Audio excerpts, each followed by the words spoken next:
We are here at FutureCon Boston, exciting event here, and I have the privilege of sitting down here with Edna Conway. She is with Cisco, the Chief Security Officer of the Global Value Chain.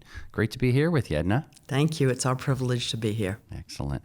Well, looking forward to a nice discussion here. I wanted to talk a little bit, just to kind of set the stage, thinking about billions upon billions of things connected to the internet. And we keep hearing about that. And I wanted to get some of your thoughts, maybe. What are some of the challenges and maybe the opportunities in this hyper-connected world? So, I've been talking about this for a while, and it's really an interesting phenomenon. Lots of folks who talk about security think about it in a frightening way. I'd like to think about security as the way in which we thrive in the economy in which we currently operate. This is a very different model. And when you think about it that way, you think about opportunities. It doesn't mean that the opportunity comes without a challenge, as any opportunity does. But we're at a really great inflection point, right? I mean, we live in a world where people talk to machines, machines talk to people, machines talk to machines at speeds beyond human comprehension. How do we actually leverage that for the true productivity that it can provide to us the humans? After all that technology and all those connected devices are there to serve us, not for any other purpose. So that's a mindset that I'd like to bring to bear as we have our conversation today. Yeah, and that's actually some great insight, because you're right. Everybody, when they talk about billions and billions of IoT devices, it's always that associated fear to them and the damage and that cyber criminals can inflict on us. But there's really kind of a silver lining or an optimistic approach from what you're saying there. So that's kind of good to hear for a change. And we can be empowered by it and not be in fear by it, which is great. Excellent. Let's maybe talk a little bit specifically about some of maybe the trends that you might see, Edna, from third parties in conjunction or in relation to IoT devices. What are some of the things happening out there with some of these other companies? Because certainly Cisco does a lot of stuff in the world of IoT and the internet. We all know that. But how about third parties, how they come into play there in your ecosystem? Yeah. Look, my job is an interesting one. So I'm the CSO for the value chain, the global value chain. What does that really mean? So let's think about it first. Let's level set. The value chain for us is actually the ecosystem of third parties who are involved at any stage in the life cycle of a solution. Lots of folks initially think about that and say, well, isn't it the same as supply chain and isn't it just hardware? No, actually, it's bigger than supply chain. And there are third parties involved in every type of offer that you can buy today, whether cloud, whether software, whether hardware, even services. They're offered by third parties. So what we've been challenged to think about as an enterprise, and I think all of us need to think about even in the enterprise of our homes and our families, we have two fundamental missions. One, secure that enterprise. And the second one is really to ensure that there is integrity, trust, and security in anything that we offer to anyone else. So use a consumer analogy. You're inviting people to your home for Thanksgiving. You want to make sure that you don't leave the stuffing in the turkey too long because you don't want to poison your guests, right? Basic security, you're thinking about it as the OEM of the turkey dinner, right? And so this journey that we're on now, where we're more connected than ever and puts us in a world of no longer us and them, only a we, really puts us in a place where we have to think about who those third parties are. What are they providing to us? In what capacity? And what are the key threats that might impact us that we need to partner with them? And notice the word partner, not mandate requirements, but partner on striving to achieve key solutions together. And that's a very different mindset again, and it's one that says, I recognize I need you, third-party ecosystem. In fact, I've invited you into the family.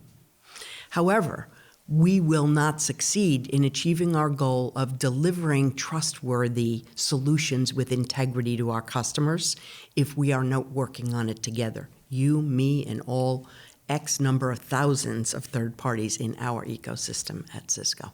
Yeah, that's brilliant. I appreciate the fact that you mentioned the partnership and how important that is, because a lot of times people look at a large organization and say, well, they can do it all internally. It's not necessarily the case anymore. So when you're willing to work with other companies, third-party vendors that are trusted, that can make a big difference, especially with securing devices, and that's paramount these days, especially with all the IoT. It's exploding. Everybody, if I look in my house, I count how many devices I now connect into the internet without even thinking about it. And you probably see the same. All of us can relate to it. So it's something that now it affects everybody, because we're all smart homes, connected cars. The future is exciting to me when I think about all these connected devices, and it's just wonderful to be part of this growing ecosystem, I think. And certainly you guys are at the forefront of it, and I'm sure you could look forward and see a lot of exciting things coming down the road. Listen, I'm so excited to be here every day. Some days I have trouble staying in the seat, right? This is a really, truly wonderful world that we live in, not without its challenges, but we need to step back every once in a while and look at that. You said something key. You said work with trusted partners. So here's the real question. Lots of folks say, how in heaven's name do we actually wrap our arms around the complexity of thousands and thousands of third parties who are in that ecosystem? And for me, I think it's actually stepping back and making it simple. So imagine, if you will, my view, which is that there are only three fundamental threats. They're big, they're hairy, but there are only three. So we worry about manipulation of any offer, worry about espionage at both the nation state as well as the industrial level, because those come at you with a different lens. And then finally, we worry about disruption of a service. And it could be minor or it could be major. In a traditional CISO's world, an information security disruption of the highest order would be a complete denial of service attack, right? I'm shut down. But it could be a disruption that is a little more sophisticated, and I want to talk a little bit about that in today's economy. So those are the three threats. And to date, over 15 plus years of working with third-party ecosystems and governments around the world, when I pose those, no one has added a new one, because they're comprehensive enough that there are different methodologies in which you can engage in an attack. But ultimately, those are the threats. Those are fantastic when you're talking to security folks. Now imagine you're talking to a software developer, or you're talking to somebody working on a factory floor who's actually producing a chip, or someone who's doing final assembly and test on a printed circuit board assembly, which is, after all, the actual heartbeat of any digital device, or someone who drives a truck and is providing transportation logistics services. Or let's add a cloud service provider who's providing the compute or storage capacity for your offer. Sometimes those words don't resonate. So what I did to make it simple was I turned it into plain English, and I said, all right, for your security-minded folks, three threats. For the rest of the world, we have four exposures. I want to make sure that together, again, remember, you members of my ecosystem are in this with me. Together, we never deliver a solution to a customer that is tainted. We don't want tainted solutions, ever. And they look and they go, yep, got that. It hasn't been altered in a way that anyone intended, didn't intend, or didn't authorize, right? The other thing is we don't want to deliver anything that's counterfeit. And it could be counterfeit at a finished offer level, or it could be a counterfeit code module. It could be a diversion to, you think you're working with your already pre-vetted third-party cloud service provider, and it's been diverted to another cloud data center, right? We also want to make sure that what we're doing is avoiding the misuse of intellectual property. And everybody gets that as well. And then finally, we want to establish together baselines about information security hygiene. Why? Because your breach, now that we're only we, and not an us and them, can give rise to the disclosure of my confidential information. So that enables us to simplify it as a starting point. And then there's a methodology that I like to prescribe, which is a flexible, adaptable architecture, so that you're not asking everyone everything, but you're asking the right kinds of security questions of the right type of member of that third-party ecosystem. That's nice. Well, then really, it's beautiful in that this third parties that are out there, they're kind of vetted then, but they're now on your team in a sense. Everybody's thinking with the same mind, the same focus, and obviously security minded, which is great. You know, you just said something that's really interesting. You have some great ways of synthesizing it. I'm appreciating that. They're on the team. I love that part. And there's something I wanted to add, which is I don't necessarily ask specific prescriptive requirement questions. So when you're on a team, you rely on the expertise of that other team member. And quite frankly, we have the privilege of working with some of the best in the world at what they do. So what we've tried to do is write the architectural implementation requirements to the optimum extent possible. I mean, sometimes, if you want to build a house, you have to say you need a roof, you need a floor, right? You need electricity. But if you can, write it in a way that it's goal-based. So now what you're doing is saying, I want you to achieve this goal. In many cases, I'm really agnostic as to how you do it. As long as you do it and you can verify and allow me to verify that you are doing it, now we're really the team that you just referenced. That's good, because then it's going to really kind of give you innovation. It's going to allow them to do it the best way that they know how to do, and you're still going to get the end goal there. That's the beauty of a team. It really is nice. Excellent. Exactly. Let's talk a little bit about value chain. Talk about that a little bit. Some of the value chain threats and some of the impacts from your perspective, Edna. So I think those impacts are really the four that we talked about in terms of looking at the taint, the counterfeit, the misuse of IP, as well as the reality of a cybersecurity breach across the pond in the third party's environment that impacts you. Where that manifests itself, however, is interesting because we now live in, and so this is something I've been thinking about this year in a platform world. There's been discussion about it. There are books out. There are some professors from MIT as well as Dartmouth who have spoken about it, but now put a security lens on it. Because we just talked about, well, I have this wonderful family, and I know that in the family is John and Mary and Joe. What if the new family member is Platform X, and you don't know what Platform X particularly is doing, but you're buying all of Platform X's operational, hopefully prowess, but perhaps operational deficiencies, their third-party ecosystem, and that's a very traditional supply chain view. How deep do you look? But platforms make it different for us. And so we need to change the lens on how we as enterprises, as well, quite frankly, as consumers, start to ask questions and think about things. Look at Airbnb or Uber, great platforms. Lots of folks think they're tech. They bought technology. You bought a platform. You bought a use platform. It is fantastic. But the ecosystem of ecosystems, or a platform of platforms, now raises the level of concern about third parties to a higher degree or fidelity than that which we had previously. That doesn't mean it's insurmountable, but it means we, as enterprise users of third-party platforms, or even as consumers, really need to think together about what kind of questions we ask. Even if you're buying a connected refrigerator for your house, how many of us sit there and say, well, what do we ask about refrigerators? How big is it? Can I fit that Thanksgiving turkey we talked about before? Mm-hmm. Does it have a freezer that's big enough for what I want to store? Does anybody begin to ask, oh, it's connected? That's fantastic. It does phenomenal things. It allows me to have visibility to what's in it from a mobile device while I'm in the supermarket. But wait a minute, how does it do that? It's taking photos of or aware of what the content is.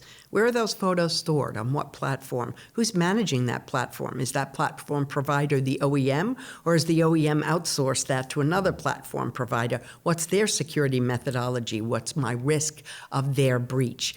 Do I really want everybody to know about the medication that's in my refrigerator?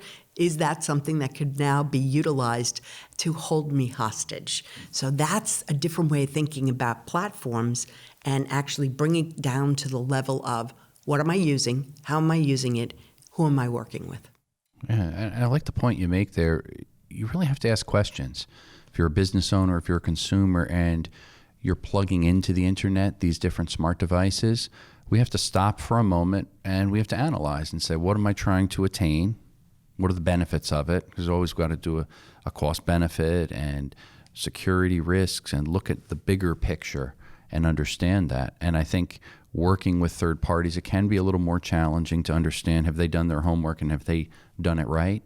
And it sounds like having these different ways of vetting them and looking through the value chain and your third parties, you can make sure that you can deliver something that's secure and stand behind it. And that's, I think, critical these days because everybody's launching products. They're cheap. Some are secure, some are not so secure. Some come from the U.S., some come from abroad. So I think consumers and business owners need to stop and ask some of these valuable questions before they're so quick to just simply plug in and think, wow, this is very convenient. Because I think that's what we're all sold on oftentimes, convenience. But we're not always balancing that with security, which is, I think, really paramount these days. Because otherwise, we're going to connect into too many things and it's too late. We don't know what could happen with our data or privacy, as you mentioned perfectly. I think, you raised an interesting point. We're at an inflection point in society right now, which is a good one. But it's our opportunity to begin to teach our young ones. How many of us have raised children or been around children? The first thing we do is we teach them as they approach a street to look both ways. Yeah? Regardless of what part of the world you're in, doesn't matter. There's going to be some kind of vehicle coming at you from some direction. Mm-hmm. We have digital natives in this world today. How much have we really done to give them the ammunition they need to be smart, educated, and actually appropriately wary, risk-based decision makers in a digital and hyper-connected world? I'm not sure we've done that as well as we could. And that's our burden to do individually, at the education level, with nation states in terms of what they deliver to their citizens. But at the end of the day, it's all of us together. We'll go back to the beginning, which is all of this wonderful stuff that's out there is there to serve us. It doesn't have its own existence, and it needs to serve us in a way that brings home the humanity. So that third-party ecosystem is, I always like to think of it as a family because it's an important piece of who and what we are. But there's an important word in my title as well, which is it's Chief Security Officer of the global value chain. The value chain for information and communications technology is global. It's not coming back. So we need to think about the way in which we approach it with a mindset that it's not about where, it's about what you do and with whom. If you're doing it right, where doesn't even matter. Yeah, that's so true. And I like that point that you make talking about global, because a lot of times we don't think about that, but the world of the internet, wireless, it's opened us up to really a global economy, whether we realize it or not, especially going forward. When we look at 5G, the fifth generation, it's pretty scary, but pretty exciting from my perspective, how wireless will become integrated into our very lives, doing everything, be it our cars, watches, homes, businesses. The way we do things today is going to change drastically in the not too distant future. And it's certainly exciting when we think about how everything will be interconnected. And your point about educating young ones, it's brilliant. I have 2 young kids.